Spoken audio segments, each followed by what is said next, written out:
आज नेपालमा भएका धेरै व्यक्तिहरूलाई र संसारमा भएका धेरै व्यक्तिहरूलाई परमेश्वर को हुनुहुन्छ भन्ने साँचो ज्ञान थाहा छैन।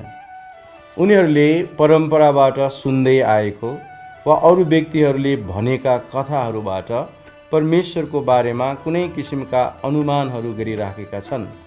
आज संसारमा भएका बलिया, शक्तिशाली र विभिन्न किसिमका व्यक्तिहरूलाई पनि उनीहरूले परमेश्वर ईश्वरको रूपमा मानिराखेका छन्। त्यति मात्र होइन, कहिले उनीहरू त्यही कुरालाई भूत पिशाच भन्छन्, कहिले त्यही कुरालाई परमेश्वर भनेर पनि मान्ने गर्छन्। यसले मानिसहरूको मनमा परमेश्वर को हुनुहुन्छ भन्ने बारेमा अति धेरै अलमल छ।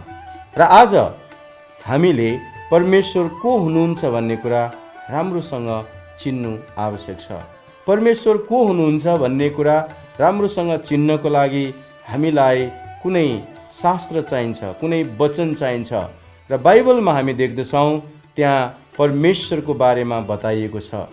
परमेश्वर हुनको लागि सर्वज्ञानी हुनुपर्छ, सर्वव्यापी हुनुपर्छ, सर्वशक्तिमान हुनुपर्छ, अनन्त हुनुपर्छ, आत्मा हुनुपर्छ। र परमेश्वर हुनको लागि विभिन्न गुणहरू छन्।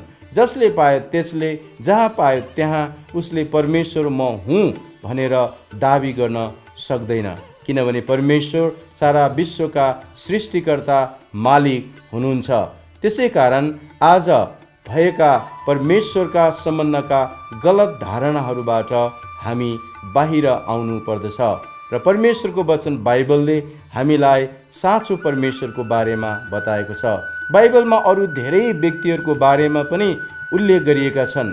ती व्यक्तिहरूलाई पनि मानिसहरूले परमेश्वर भनेर भन्न सक्छन्, तर बाइबलले पूर्ण रूपमा तिनीहरूलाई परमेश्वर भन्ने कुरालाई मनाइ गरेको छ। बाइबलले स्वर्गदूतहरूलाई पनि परमेश्वर भन्ने कुरालाई मनाइ गरेको छ, यद्यपि स्वर्गदूतहरू शक्तिशाली र बलिया छन्।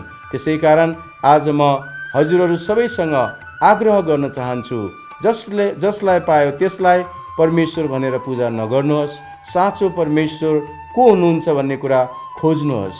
यदि तपाईँलाई यस सम्बन्धी अझै बढी जानकारी चाहिन्छ भने हामीसँग तलको ठेगानामा सम्पर्क गर्नुहोस्।